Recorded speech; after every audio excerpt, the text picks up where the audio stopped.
Beijing is steadily working to conquer the final frontier, and Washington is wary. The Pentagon says China's space program is now outpacing the U.S. with more than 60 launches in 2022. China aims to be a world's leading space power by 2045.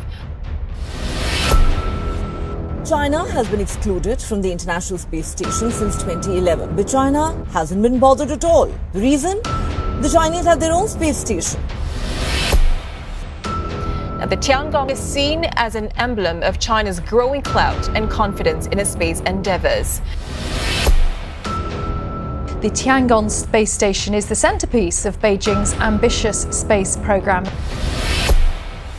China, they are aggressive, they are good. They put up their space station, which technically is very good. So yes, China in this way is kind of, I don't want to call them an enemy, but a frenemy.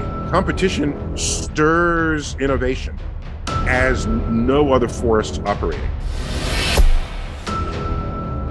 Friends, if we lose space, we lose the banking system, we lose the power grid, we lose terrestrial wireless networks. This is an existential threat to our very nation. Our future space race is with China. And the Shenzhou 15-man spacecraft launch mission a complete success.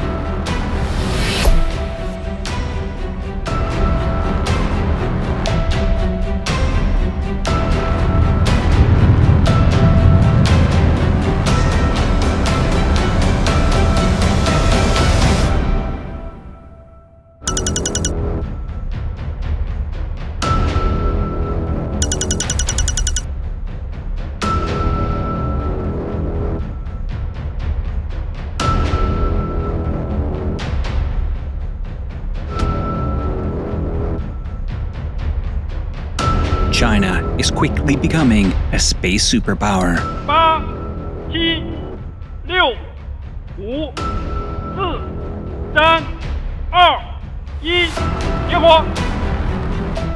China completed all 11 launches at its space station construction stage in just 20 months.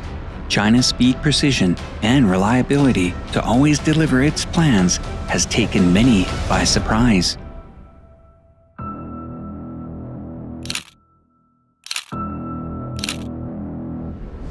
Here's the risk that we face right now. The International Space Station is coming to the end of its life. There is a brand new Chinese space station. They call it the Chinese International Space Station, and all of the capabilities that we have helped develop for all these countries around the world might eventually go start participating with the Chinese space station. I think that would be a mistake for the United States of America to develop all of that capability and then turn it over to a country that doesn't have our best interests at heart. The United States has stupefying resources. It's a reminder, it's a wake-up call to Americans that if you choose to not do something, that doesn't mean it won't happen in the world. Other countries that do value it will do it. And China leads the world in entangled quantum particle distances. China already has the largest telescope in the world, while ours collapsed under structural failure. Tiangong, which represents a momentous achievement for the country's space program, is rising tensions and the stakes are high. It took 15 countries, a decade, and more than 30 missions to assemble the International Space Station, ISS.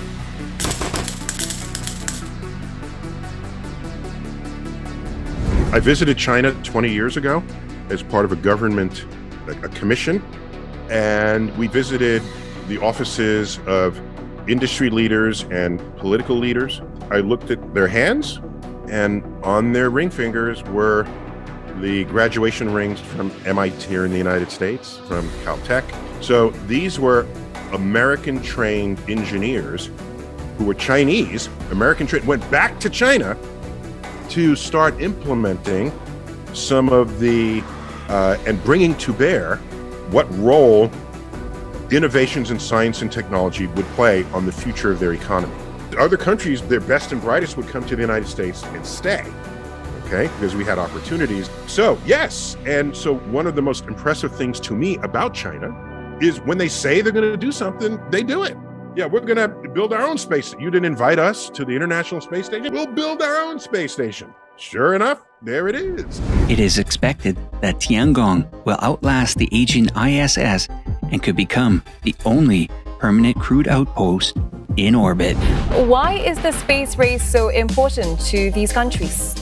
Well, it's a whole variety of reasons. Part of it is, of course, national prestige and pride and demonstration to the world that you have the capacity to do that kind of thing. But it's also putting down a marker about what China is intending to be in terms of a modern, science-driven, education-driven nation state of the 21st century. GPS or the GLONASS system only use one type of orbit, but with China use three types of orbit. It can provide very accurate services to the whole world. For any satellite navigation system, the feature is that the more satellites you have, the accuracy will be better. Great power competition over technology is now out in the open. This extends to matters in space for both countries and is unlikely to go away anytime soon. From suburban drivers to international shipping, to farming, to banking, to disaster response, to U.S. and allied military forces on the ground. How important space is to our country and to our national security. Space is critical to our country.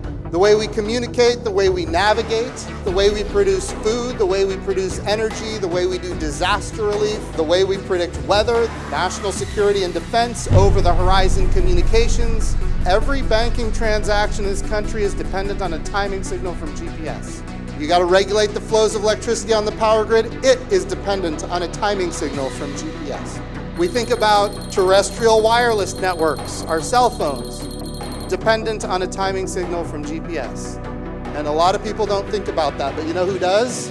All of the competitors and adversaries of the United States know that we are dependent on space. That's why they are developing capability to launch direct descent to anti-satellite missiles, co-orbital anti-satellite satellites. They're developing technology that can be rapidly proliferated, like jamming and spoofing and dazzling and hacking. The enemies of this country must understand that they will never get an advantage over us by destroying space. The United States is no longer seen as the uncontested unipolar power in space. China's space program essentially, how much closer is it to achieving its ambitions of being a world-leading space power within the next 2 decades? It's already, frankly, almost there. Unfortunately, the International Space Station did exclude China. They built their own, and a spanking new and fantastic thing it is. All the experiments, the science missions on board the Chinese space station have gone through a UN mechanism, and so there's many countries have applied to put their experiments on the space station, and they've been approved, and they're in fact ready to go. So that's what I mean by international. And also there have been, I think, some French and German astronauts training with their Taikonaut colleagues for future possible joint missions on their space station, which they're very open about. The palace in the heavens is looking forward to your arrival. Under a tight schedule, China has successfully delivered 3 mega space station modules, 4 Shenzhou manned spacecraft, and 4 Tianzhou cargo spacecraft in an uninterrupted sequence of success, reflecting China's robust development in the domain of manned space technology. The Shenzhou 15 mission, for example, it docked up there yesterday, and it took about just over 8 hours to dock. You know, you're docking with the International Space Station, it takes you about 16 to 18 hours, much longer. So new technologies and new capabilities and capacities that are being demonstrated by the Chinese in their burgeoning space program. It takes about 90 minutes to complete one full orbit. Taikonauts can even see 16 sunrises a day from the station. Once you're in space, your blood will go to your head and your tongue will swollen. So that is the immediate effect, and also you lose your appetite. And in the coming months, as they have stayed in orbit for 6 months, that would experience a lot of physical changes, including cardiovascular changes and loss of bone mass. So they need to have a constant exercise on board the station. Interesting facts about life on the station. China's space station has 2 separate sets of kitchen equipment, enabling 2 crews to prepare their own meals at the same time, to dine together or separately. There are also 2 bathrooms and 6 sleeping booths in the Tianyi and the Wentian modules, which the 2 crews could use separately. The station also has an external robotic arm, which can support activities and experiments outside the station. The main function of the Tiangong station is to perform research on life in space. There is a particular focus on learning about the growth and development of different types of plants, animals, and microorganisms. So in the future, for instance, making some medicine needs very quiet and very special environment which can only be realized in space. So the gene of the seeds will be changed very fast and more remarkably than that on the ground. Maybe they are more delicious or they have more potential amount. And there are more than 1,000 experiments planned for the next 10 years. The science experiments have already begun, with a planned study involving monkey reproduction commencing in the station's biological test cabinets. Whether the monkeys will cooperate is an entirely different matter. Tiangong's high-speed communication system will allow tens of gigabytes of data to be sent to the ground every day. There is also a supercomputer on the space station to analyze the data while it is still in space. The future, China aims to keep the orbital outposts constantly occupied and operational in orbits for at least 15 years. Tiangong highlights the country's policy of self-reliance and is an important step for China towards achieving larger space ambitions among the changing landscape of power dynamics in space. By 2025, it plans to collect asteroid samples near Earth, then a slew of targets by 2030. First to launch a mission to Mars to probe asteroids. Another goal, an unmanned exploration mission to Jupiter. It also plans to land Chinese astronauts on the moon for the very first time, all within the next decade. By 2035, it is aiming to develop and launch a 100-ton super heavy lift carrier rocket.